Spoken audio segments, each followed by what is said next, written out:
الحكيم ইয়াসিন, কসম জ্ঞান গর্ভ কোরআনের। إنك لمن المرسلين নিশ্চয়ই আপনি প্রেরিত রাসূলদের অন্তর্ভুক্ত। على صراط مستقيم আপনি আছেন সরল সঠিক পথের ওপর।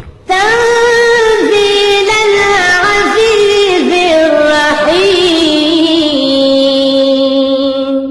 এ কোরআন নাজিল করা হয়েছে প্রবল প্রতাপশালী পরম দয়ালু আল্লাহর তরফ থেকে। لتنذر قوما ما أنذر آباؤهم فهم غافلون যেন আপনি সতর্ক করেন এমন লোকদেরকে যাদের পূর্বপুরুষদেরকে সতর্ক করা হয়নি, ফলে